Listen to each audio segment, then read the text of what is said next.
Hai Andika, guys di sini karena banyak yang minta untuk rekomendasi tablet harga 1 jutaan.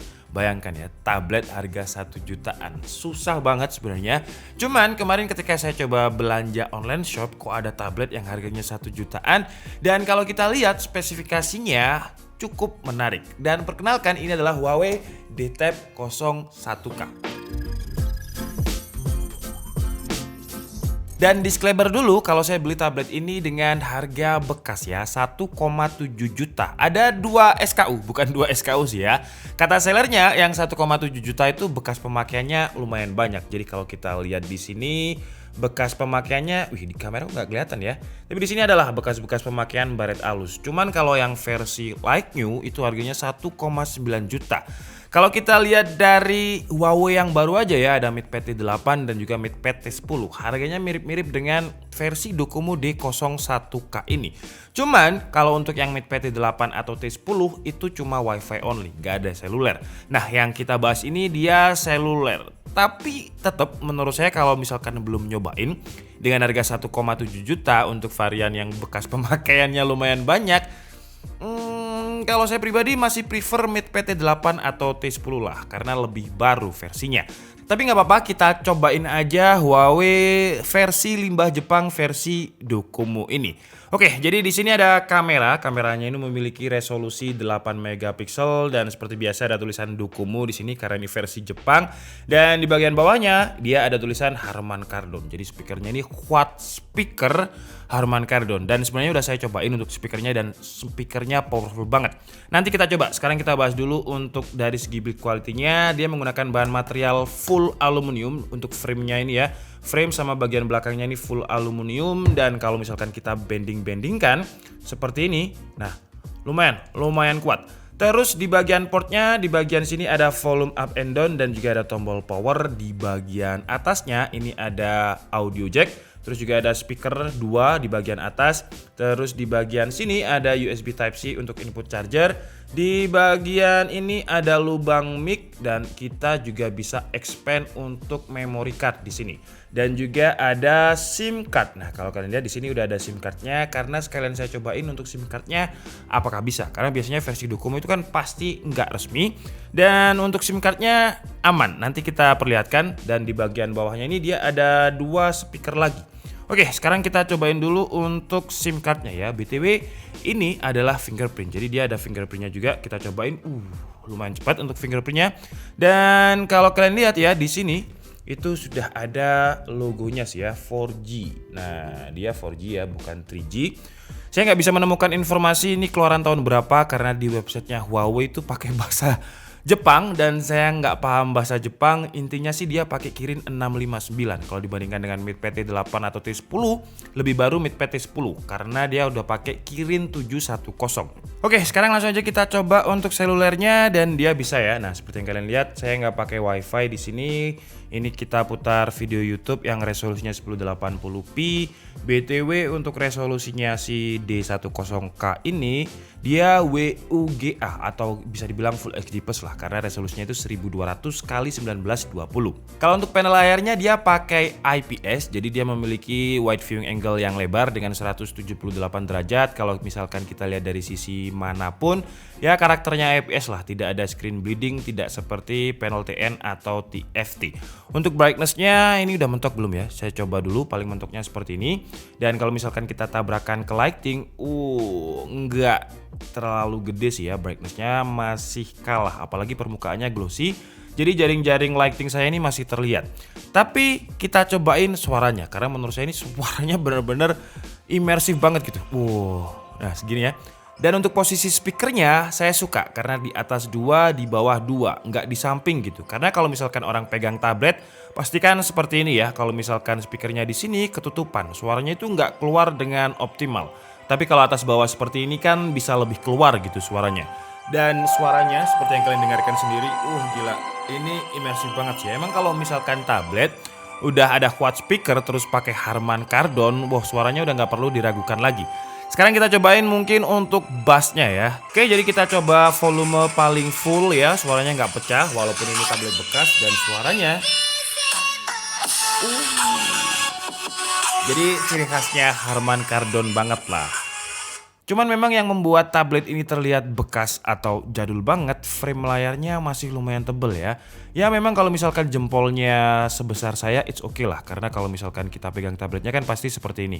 Kalau misalkan framenya terlalu tipis bakalan kepencet-pencet. Cuman bagian atas bawahnya kalau tipis seharusnya masih terlihat lebih modern.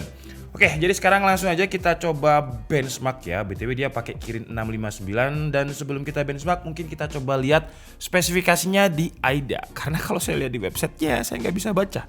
Dia pakai bahasa Jepang. Dan kalau kita lihat di AIDA ini ya, RAM-nya 3 GB, terus internalnya 32 GB. Kalau untuk keperluan sekarang, keperluan sekolah online, itu pun sekolah SD sampai SMP, oke lah. Kalau digunakan untuk kerja, menurut saya sih nggak cocok ya dengan RAM 3 GB, internal cuma 32 GB. Kalau misalkan tidak di expand storage ya. Terus untuk CPU-nya dia pakai Kirin 659 8 core. Dengan 4 core-nya itu pakai ARM Cortex A53, speednya 1,7, dan yang 4 lainnya speednya 2,3. Terus untuk displaynya dia pakai panel IPS dengan 226 dpi, resolusinya ada di WUGA atau 1200x1920. GPU-nya pakai Mali T830 dengan refresh rate 60 Hz. Untuk baterai nih ya, biasanya tablet itu baterainya gede banget. Wow, dan ini lumayan gede dengan baterai 6660 mAh. Untuk versi Android-nya ini sudah saya upgrade dan paling mentok. Jadi dia kebagiannya cuma sampai 8 aja ya. Sekarang udah ada Android 12, jadi dia udah ketinggalan 4 generasi ya, lumayan lama. Terus kalau untuk kameranya, depan belakang ini memiliki resolusi 8 megapiksel. Oke, sekarang langsung aja mungkin kita coba benchmark ya. Kirin 659 ini dia skornya ada di berapa? Di Antutu dia mendapatkan skor 115.000. Wah, ini sih biasanya kalau kita bandingkan dengan chipset entry level ya, seperti Uni SoC gitu, biasanya di HP Advan yang 1 jutaan dapatnya juga sekitar segini. Jadi dari RAM, terus juga storage, dari performa juga menurut saya sih masih mending MidPay T8 atau T10. Dan sekarang lanjut kita coba untuk Geekbench 5-nya. Untuk Geekbench single core-nya juga rendah 188, multicore-nya juga cuma 850. Sebenarnya males ya kalau misalkan Antutunya udah 100.000 itu saya mau ngasih tahu tes gamingnya itu males, cuman nggak apa-apa lah. Kita coba lihat aja di PUBG dia dapat settingan apa. Suaranya ya, baru masuk PUBG aja udah imersif banget. Tapi mungkin kita cobain untuk lihat settingannya aja ya. Kalau tebakan saya sih seharusnya ada di smooth medium lah. Kalau lu kayaknya enggak, smooth medium. Dan sekarang waktunya pembuktian dan hasilnya iya. Jadi dia cuman mentok di smooth medium. Kalau misalkan balance juga medium, XD tak bisa. Tapi biasanya tanya, bang gyronya bisa nggak? Coba ya kita tes juga untuk gyronya apakah ada. Ini udah always on, jadi langsung aja kita coba. Widih, ada loh ya. Nah kalau secepat ini biasanya hardware sih ya, tapi nanti kita cek di sensor box. Ini sih seharusnya hardware, karena kalau yang virtual itu nggak seakurat ini, nggak seresponsif ini. Oke, jadi PUBG cukup lah ya, karena ya kalau kalian gunakan untuk main PUBG menurut saya sih janganlah. Karena cuma smooth medium, kasihan matanya, nanti cepet silinder. Oke, sekarang kita coba untuk kalau untuk kameranya masih oke loh ya. Walaupun 8 megapiksel aja, kamera depannya seperti ini kira-kira. Untuk foto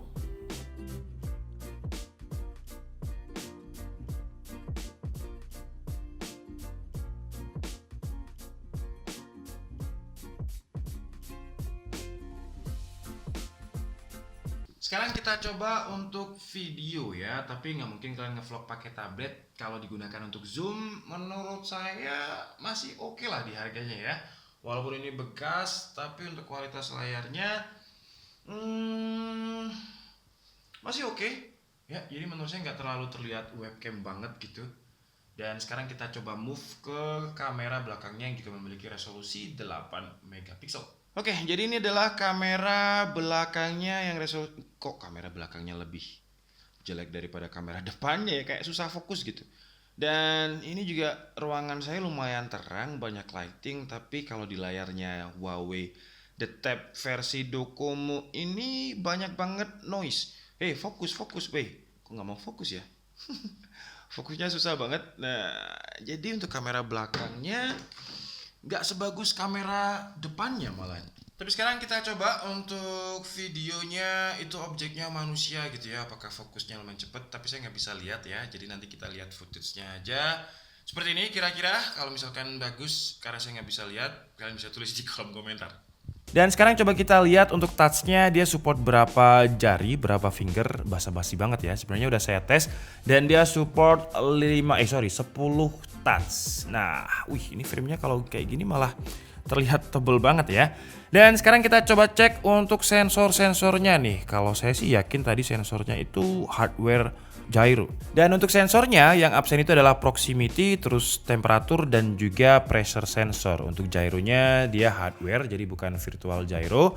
Aman. Nah, menurut saya sampai sini yang menurut saya masih worth it adalah quad speaker Harman Kardonnya, pedal IPS dan juga kualitas layarnya. Jadi segmentasinya udah mulai spesifik nih untuk zoom, terus juga untuk streaming. Cuman kalau misalkan kita streaming di Netflix, apakah dia mendapatkan security wideband L1 yang support Full HD? Langsung aja kita lihat. Dan ternyata dia masih L3 ya, belum support XD ataupun Full XD. Oke lah, jadi mungkin cukup segitu aja video dari tablet bekas 1,7 jutaan versi limbah Jepang dari Huawei, The Tab D01K ini.